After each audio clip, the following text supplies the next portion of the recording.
Imagina um hotel e ele tem infinitos quartos, né? E aí, esse hotel está lotado de pessoas. Todos os infinitos quartos do hotel estão lotados. Mas aí chega um hóspede. E esse hóspede, ele quer se instalar no hotel. E aí, como que a gente vai poder acomodar esse hóspede? Bem, a gente pode pensar. O primeiro quarto, o cliente que está no primeiro quarto, ele passa para o segundo. O do segundo vai para o terceiro vai para o quarto e assim por diante, né? Então, quem está no primeiro quarto vai para o segundo, quem está no segundo vai para o terceiro e assim sucessivamente até todos terem sido removidos, né? E o primeiro quarto ficar vago e acomodar esse hóspede novo que chegou. Mas aí imagina a situação em que chega um ônibus infinito. Então, dentro desse ônibus tem infinitos passageiros e esses infinitos passageiros também querem se acomodar nesse hotel. Como que a gente vai poder conseguir colocar todo mundo nesse hotel que já está lotado, mais infinitos hóspedes? E se além disso... Ah, tá. Vou voltar aqui. E além disso, um segundo problema é: e se chegarem infinitos ônibus com infinitos passageiros cada um, também querendo se hospedar nesse hotel? Será que é possível? Será que dá? Bem, fica pensando aí durante isso e a gente vai começar agora então a construir a nossa resposta sobre o infinito. Então, o que é contagem? Então, imagine que a gente tem um estojo e dentro desse estojo tem alguns lápis. Como que a gente conta a quantidade de lápis que está no estojo? Bem, a gente pode simplesmente apontar para cada lápis e falar um número, colocar um número nesse lápis. Bom, o primeiro lápis a gente coloca o número 1. No segundo lápis, o número 2. No terceiro lápis, o número 3. O quarto lápis, o número 4. E o quinto lápis, o número 5. E daí a gente fala que dentro daquele estojo tinha 5 lápis. É como se eu tivesse grudado uma etiqueta em cada um dos lápis contendo um número. E aí eu tenho a certeza de que a quantidade de etiquetas é igual à quantidade de lápis. Eu vou chamar essa quantidade, por exemplo, de 5. Então, a gente tem um conjunto de números, 1, 2, 3, 4, 5, que seriam as etiquetas, e o conjunto de lápis, o preto, azul escuro, azul claro, azul, verde escuro e o verde claro. Essa função é uma função bijetora. Então, para cada número do conjunto números, eu tenho um único lápis do segundo conjunto. Então, o conjunto de números eu vou chamar de domínio e o conjunto de lápis eu vou chamar de contradomínio. Então, mas antes disso, o que é uma função bijetora, né? De verdade. Primeiro a gente vai falar o que é uma função sobrejetora. Função sobrejetora é quando a gente tem o conjunto imagem igual ao contradomínio. Então, de maneira mais visual, todos os elementos do contradomínio recebem pelo menos uma flecha. Então, por exemplo, se a gente pensar na função x ao cubo menos 3x, que está definida no domínio real, e o contradomínio também é real, essa função é sobrejetora. Então, nessa função, todos os elementos da imagem recebem alguma flecha do contradomínio, do domínio. Então, é uma função sobrejetora. Agora, o que é uma função injetora? É quando todos os elementos distintos do meu domínio possuem imagem também distintas. Então, nesse caso, por exemplo, de 2 elevado a x, para cada x que eu tomo no meu domínio, existe apenas uma única existe uma imagem desse x lá. E para cada uma imagem diferente se eu tomar diferentes x, né? Agora, volta aqui nessa função. X ao cubo menos 3x. Ela não é injetora, porque eu tenho o mesmo valor para x diferente, certo? Então, não é uma função injetora.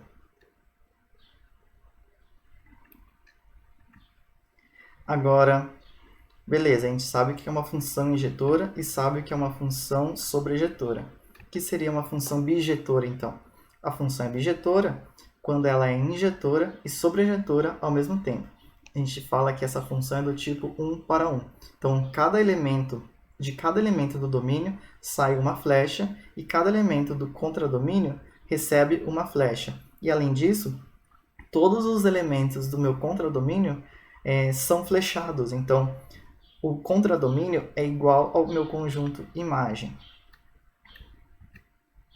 Então, vamos definir agora então a cardinalidade de um conjunto. A quantidade de elementos de um conjunto, se A é um conjunto, a cardinalidade vai ser indicada por card de A ou o hashtag A, cardinalidade de A, quantidade de elementos de um conjunto. Então, no primeiro exemplo do lápis, o meu domínio é o conjunto dos naturais, o meu contradomínio é o conjunto dos números naturais também. Então, a cardinalidade de lápis, digamos, desse conjunto A, é igual a 5. E no caso, a função era f de x igual a x. Porque eu tinha um lápis, ele era o número 1 saía a flecha para um lápis. Número 2 para o segundo lápis, para o 3 para o terceiro lápis, e do número 4, quarto lápis, e assim por diante. Então, a função que a gente usou para contar é uma função bijetora. Então, a pergunta é a seguinte: a quantidade de elementos do conjunto dos números inteiros é igual à quantidade de elementos do meu conjunto dos naturais? Aqui, a ideia que está por trás disso eu tenho os números naturais. Os naturais vão começar do 1 até mais infinito. Então, 1, 2, 3, 4, infinito. Só que o conjunto dos inteiros também contém os naturais e mais uma infinidade de valores negativos. Então, além de eu ter o 1, eu tenho menos 1. O 2, eu também tenho menos 2. Dá a impressão, se a gente olhar dessa maneira, que o conjunto dos inteiros tem muito mais números do que o conjunto dos naturais. A gente até é tentado a falar que o conjunto dos inteiros tem o dobro de elementos do meu conjunto dos naturais. Será que isso é verdade? Então, se a gente conseguir construir uma bijeção entre esses dois conjuntos, a gente vai conseguir contar quantos elementos cada conjunto tem. Então, vamos tentar construir uma bijeção que sai dos inteiros e vai para os naturais. Então, vamos pensar em alguns números inteiros, o menos 2, o menos 1, o 0, o 1 e o 2. E aí eu vou construir a função da seguinte maneira. Eu vou fazer o menos 2 ir até o 4. O menos 1 vai até o 2. O 0 vai para o 1. O 1 vai para o 3. E o 2 vai para o 5. Que função é essa? É a função definida por 2x mais 1, quando eu pego valores positivos. E se o meu x é negativo, eu vou fazer ele menos 2x. Então, se eu pegar valores positivos para o x, por exemplo, x igual a 1, então 2x, então 2 vezes 1, mais 1, é igual a 3. Então, o meu 1 foi para o 3. Se eu pegar um valor negativo, por exemplo, menos 1, vai ficar menos 2 vezes menos 1 é igual a 2, que é o que a gente tinha ali no esquema do diagrama. Então, vamos ver que essa função é uma bijeção. Então, como é que a gente demonstra que essa função é uma bijeção? Então, se n é par, então n é divisível por 2. Então, todo número par eu consigo dividir por 2, certo? Então, eu vou pegar um número e vou fazer ele menos n dividido por 2. Então, n dividido por 2 é negativo. E eu vou avaliar esse x na minha função. f de x igual a f de menos n sobre 2. Como ele é um número negativo, eu vou usar a segunda parte da função. Então, vai ficar menos 2 vezes menos n sobre 2. Então, o 2 cancela com o 2 do denominador. Os sinais negativo vezes negativo é positivo, sobra n. Então, f de menos n sobre 2 é igual a n. Certo? Então, para todo número que eu tomar negativo, existe um número na minha imagem. Se n é ímpar, então n menos 1 é par, certo? Então eu posso dividir n menos 1 por 2. e eu vou tomar esse número sempre positivo.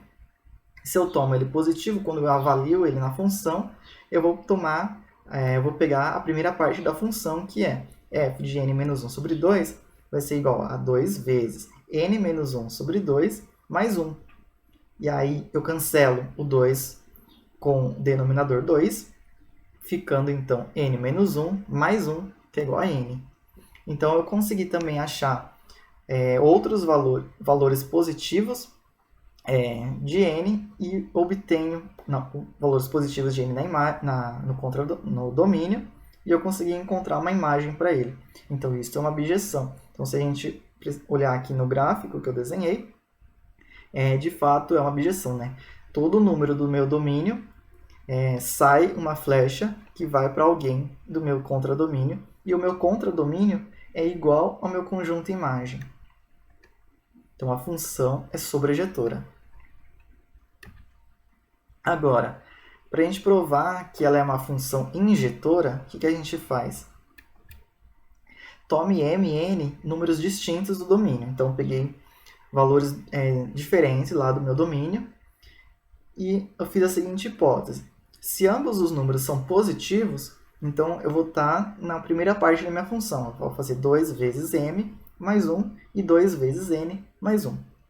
Se o f de m for igual ao meu f de n, então eu vou ter que as minhas imagens são iguais, certo? Então eu vou fazer 2m mais 1 igual a 2n mais 1. Então, subtraio 1 dos dois lados, vai ficar 2m igual a 2n. Então, dividindo todos os dois lados por 2, eu fico com m igual a n. Agora, se ambos são negativos, a gente vai cair na segunda parte da função. Então, vai ficar f de m igual a menos 2m e f de n igual a 2n, menos 2n. Então, se a gente igualar a função, a gente descobre que o m tem que ser igual a n. Então, a função é injetora. Então, se a função é injetora e a função é sobrejetora, então a função é bijetora. Então, a gente conseguiu provar que a minha função é bijetora. Quando eu provei isso, o que isso significa? Significa que a cardinalidade dos inteiros é a mesma cardinalidade dos naturais. Ou seja, apesar de aparentemente os inteiros ter mais números do que os naturais, quando eu considero eles no infinito, essa diferença, digamos, ela é irrelevante. Então, a cardinalidade dos inteiros e dos naturais é a mesma. Então, o que é interessante disso? É que o conjunto dos naturais está contido no conjunto dos números inteiros. E apesar dos naturais estar dentro dos inteiros, ambos têm a mesma quantidade de elementos. Então, como que eu vou chamar essa quantidade? Eu vou chamar essa quantidade com essa letra aí, com essa letra estranha, Aleph 0. É uma letra do alfabeto hebraico. E eu vou usar essa letra para dizer a cardinalidade dos naturais e a cardinalidade dos números inteiros. É um número infinito, é uma representação do infinito. Eu sei que existem infinitos números inteiros e infinitos números naturais, mas esse infinito é o mesmo. Eu vou chamar esse infinito de Aleph 0. Então, vamos tentar responder agora a seguinte pergunta. Será que no intervalo que vai do 0 até o número 1 tem menos números que o intervalo 0, 2? Ou seja, imagina que eu tenho um segmento de reta de comprimento 1 e um segmento de reta com comprimento 2. Eu vou dizer que ambos, será que um tem menos elementos que o outro? Então, eu vou construir a seguinte função. Eu vou pegar o meu domínio como sendo o intervalo que vai do 0 a 1 e o meu contradomínio como sendo o intervalo que vai do 0 até o 2. E a minha função vai ser tal que f de x é igual a 2x. Então, vamos lá, avaliar em cada ponto do domínio a minha função. Então, se o x vale 0, a minha f de x vale 0, porque é 2 vezes x. Se o meu x vale 0,1, meu f de x, que está multiplicando 2x, é o dobro, certo? Então vai ficar 0,2. E aí eu posso fazer isso com todos os números dentro do intervalo 0,1. Então, se eu pegar o 0,8, a minha função vai jogar ele no 0,16. Se eu pegar 0,9, a minha função vai jogar esse número no 0,18. Se eu pegar o x valendo 0,95, a minha função vai jogar esse número no 1,9. Se eu pegar a minha função valendo 1, o meu x valendo 1, a minha função vai valer 2. Então, para todo x que eu tomo no domínio, a minha imagem cai no contradomínio. Então, todos os valores que eu tomei no intervalo 0,1 tem uma imagem no intervalo 0,2. Então, a minha função ela é bijetora. Dessa maneira que eu construí, eu não consigo repetir nenhum número, porque a minha função é uma função crescente, então eu nunca vou ter duas imagens para o mesmo x, então minha função é bijetora. E se você ainda não acreditou que a função é bijetora, outra coisa, a Hazel Grace estava errada. Lembra do filme A Culpa das Estrelas? No último discurso que ela faz, ela diz que há uma infinidade de números entre o 0 e o 1, e há uma infinidade ainda maior de números entre o 0 e o 2. Ela afirma isso. Então, isso está errado. Na verdade, a cardinalidade, a quantidade de elementos do intervalo 0, 1 é exatamente a mesma que a cardinalidade do intervalo 0, 2. Então, apesar de graficamente, digamos assim, o intervalo 0, 2 ser maior, a quantidade de elementos desses dois conjuntos é exatamente a mesma. Então, se você ainda não acreditou que a função é de fato bijetora, olha o gráfico. É uma função linear que é bijetora. Então, para todo elemento do meu domínio, eu tenho uma imagem distinta no contradomínio. De um modo mais geral, a gente pode construir funções lineares entre dois intervalos quaisquer. Então, se eu tenho um intervalo que vai do S até o T, e um outro intervalo que vai do U até o V, eu consigo encontrar uma função que é bijetora entre esses dois intervalos. Então, isso significa que quaisquer dois intervalos finitos têm a mesma cardinalidade. Então, essa seria a função, né? Eu pego a diferença entre o primeiro elemento, entre o segundo elemento e o primeiro elemento do domínio, então V menos U, divido pela diferença do primeiro e segundo elemento, primeiro e último elemento do meu domínio, então faço T menos S, multiplico essa fração por X menos S mais U. Então, essa função é bijetora. É uma função linear, então toda função linear é bijetora.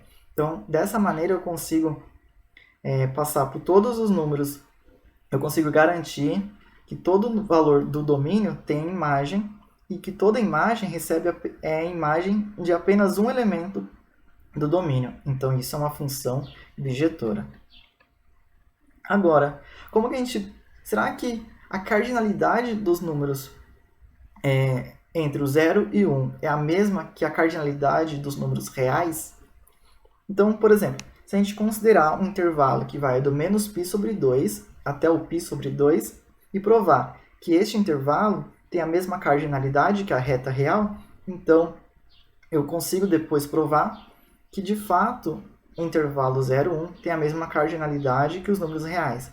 Então, é interessante porque eu tenho um intervalo de comprimento 1 e eu vou provar que a quantidade de números que tem entre 0 e 1 é a mesma quantidade que todos os números reais, que toda a reta real. Como que a gente faz isso? Bem, primeiro eu vou provar no intervalo que o intervalo que vai do menos π sobre 2 até o π sobre 2 tem a mesma cardinalidade que a reta real. Como que a gente faz isso? A gente pega a função tangente de x. Então, a função tangente de x, ela vai do menos π sobre 2 até o π sobre 2, onde o π sobre 2 é uma assíntota, Então, por isso que eu não coloquei o intervalo fechado no π sobre 2, porque no π sobre 2 a tangente não é definida, certo?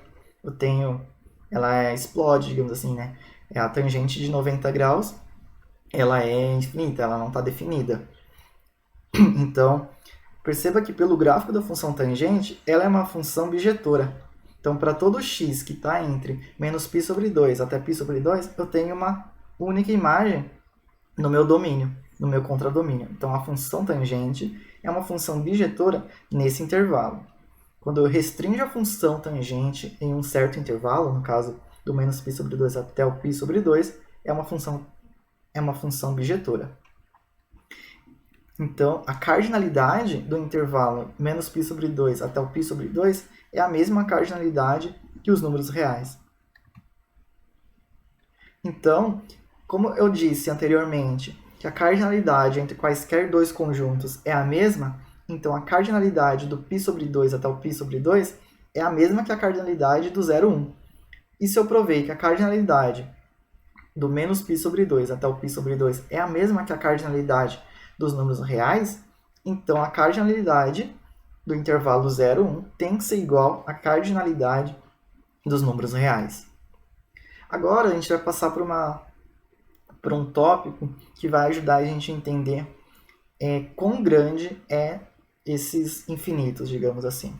Então vamos lá. O conjunto P de A das partes do conjunto A é o conjunto formado por todos os subconjuntos de A. Então, por exemplo, se eu tiver um conjunto A igual a 1, 2 e 3, quem é o conjunto das partes de A? Bem, por definição, digamos assim, nesse conjunto, todo conjunto tem o conjunto vazio lá dentro. Então, eu começo do conjunto vazio. O conjunto 1, o conjunto 2 e o conjunto 3 também faz parte do meu conjunto A. Então, cada elemento individual do conjunto A é um conjunto e faz parte do conjunto A. E depois eu vou combinando. Faço o conjunto 1, 2, o conjunto 1, 3, o conjunto 2, 3. E o próprio conjunto também faz parte dele. O conjunto 1, 2, 3 também é um subconjunto do conjunto 1, 2, 3. Então, se a gente contar quantos elementos tem a partes de A, é 8, certo? Que é a mesma coisa que 2 elevado a 3. E o 3 era a cardinalidade do meu conjunto A. Isso vai ser sempre verdade. Então, se a cardinalidade de um conjunto A é n, então a cardinalidade das partes de A é 2 elevado a n. Bem, parece verdade, então, que a cardinalidade do meu conjunto A é sempre menor que a cardinalidade das partes de A. Esse a gente vai chamar de teorema de Cantor. A gente não vai provar isso, mas não é tão difícil. Mesmo que a gente considere o meu conjunto A infinito, então as partes de A também vai dar infinito, porém é um infinito maior. E o Cantor provou isso. O Cantor foi um matemático que demonstrou isso. Então, parece ser sempre verdade isso, vamos aceitar, mas não é tão difícil assim de demonstrar. Qualquer coisa você pesquisa lá na internet, teorema de Cantor, que vai aparecer a demonstração. Então, se a cardinalidade lá do meu conjunto dos naturais é o Aleph 0, então o conjunto das partes do conjunto dos naturais tem cardinalidade 2 elevado a Aleph 0. Pelo teorema de Cantor, então, a cardinalidade dos naturais é menor que a cardinalidade do conjunto das partes, que é 2 elevado a Aleph 0. Então, o que a gente provou, então? A gente provou que a cardinalidade do conjunto dos números reais é igual à cardinalidade das partes dos naturais, que é igual a 2 elevado a Aleph 0.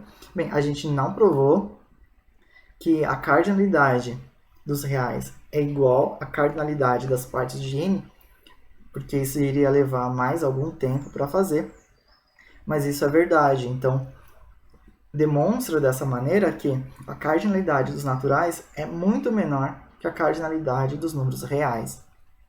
Então, portanto, quando a gente vai desenhar, expressar o diagrama dos conjuntos, o conjunto dos números naturais tem a mesma quantidade de elementos que o conjunto dos números inteiros, mas, né, e dá um salto entre as quantidades entre o conjunto dos naturais e o conjunto dos números reais. É um salto enorme, porque é 2 elevado a Aleph zero, então é o 2 elevado ao infinito.